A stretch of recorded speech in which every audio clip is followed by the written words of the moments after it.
Hi, this is Paul Gibbons coming to you to talk about the hottest keynote topics for 2025, what we're hearing from clients, what we're hearing from the marketplace. So let's get right into it.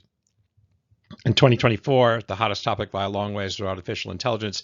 That's going to continue. There are some people calling for the death of GPT. That's not only not true, we're going to see it explode in ways we haven't even begun to see. The second most popular talk was the future of technology and society, something that I'm very passionate about. Let me tell you what's under the hood in some of these talks. The hot four are going to be leadership of artificial intelligence, understanding AI agents, agentic AI, the human potential of exponential technologies, and the future of work, mental health, remote working, and AI. Let's tell you a little bit more about what's under the hood. I've got a new book coming out in the first quarter of 2025, Leadership of Artificial Intelligence. You know, in my travels around the world in 2024, talking about artificial intelligence, I learned a lot as well as teaching a lot. I spoke to hundreds of businesses and thousands of business leaders about the struggles they were having. If you look at LinkedIn, you'd think every business was knee deep and 80% through their deployment of AI. That's just nonsense. There are still many executive teams thinking this is cool, but what on earth do I do? Where do I start? What existing capabilities do I need? How do I upskill? Do I use existing talent or do I buy expensive AI talent? Lots and lots of questions. And so we're going to talk about all of those, the effect of AI leadership on changing culture, on mindset, on upskilling and learning, on strategy, AI ethics, risks and governance, and execution and change. It's not just for senior leaders, though. There's content in this is certainly going to be appropriate for middle managers and leaders at every level. We're going to talk about AI agents, which will be probably, you'll hear more about AI agents than you can cheerfully stomach in 2025. One of the questions you may have asked yourself if you've played with large language models like ChatGPT and Llama Copilot is, can they actually do stuff for me as well as just recommend things? Are they more than just a toy or a teaching tool or a way to help me write and create presentations? And what you need for that is you need an agent that sits on top of the large language model and executes and achieves a goal and not just a task. So goals are generally achieved by a sequence of tasks.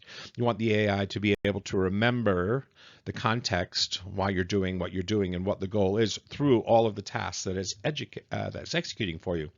And so we'll look at the structure of AI agents, how they're put together, and we'll look at many of the AI agents use cases and we'll either dip a little bit into how you can build one very simply and what's involved in all of that. So I hope you find that really interesting. It is the most exciting topic from the user's point of view in AI for 2025. We're going to talk about the exponential side of human technologies. Again, something that for me is super, super exciting. Some of the technologies we'll talk about are smart contract, digital wallets, precision medicine, advanced battery systems, next-gen cloud, multi-omic technologies, self-driving cars, adaptive robotics, and lots of those. But more importantly than the technology is how it's going to affect our lives as human beings and what's the investment potential or what's going to be the effect on our businesses as business leaders. So very exciting topics and really, really fun for me to talk about personally as someone who's been a technophile for most of their life. And then finally, we're going to talk about the future of work, mental health, remote working, and AI. I was at IBM and was their thought leader on these topics: mental health, neurodiversity, remote working. In those days, we used to talk about the Great Recession. I wonder what happened to that. I don't think it was the Great Recession that never was. And the effect of artificial intelligence on jobs. Mental health is one topic that's very near and dear to me. I've had my own personal struggles with those. Came up in workplaces where it was kind of your own affair. You would get your act together and suit up and show up, and you know how you felt and what might have been going on was your own affair. Nothing to do with the firm. They didn't take much of an interest in it. And of course, that's better now. We have employee assistance programs and many ways that firms treat people who are struggling more compassionately, but only half of the people who suffer seek help of any kind at all. And employee assistant programs have a very low take-up rate. And so we need to learn and ask ourselves as we move into the second quarter of the third millennium. What's new? What are we going to be doing for workers' mental health that's consistent with our economic goals as leaders of a firm? We all have delivery targets to make and goals to meet, but how we can meet those, but also be conscious of the fact that we deal with human beings, 25% of whom at any one time, the statistics show, may be suffering in one way or another. We're going to talk about remote working. The remote working landscape continues to be hotly contested. Workers want more of it, and many CEOs, not all, want less. There are also particular struggles that remote workers have, and we'll talk about some of those and how you can navigate some of those challenges. And so, finally, artificial intelligence and its effect on jobs and on upskilling and how it's going to transfer places in the next 5 years is also something that while I was at IBM, I spent a lot of time working with their senior leadership on.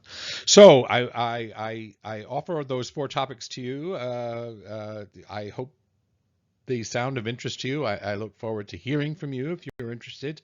A little bit more about me. I was chief executive of a consulting firm that grew to, it was one of Europe's biggest leadership and culture change consulting firms in the 2000s. A firm I founded, a firm that's still going, it's in its 25th year now. I have worked at Morgan Stanley as a derivatives trader and risk management. At PwC, I was a strategy consultant.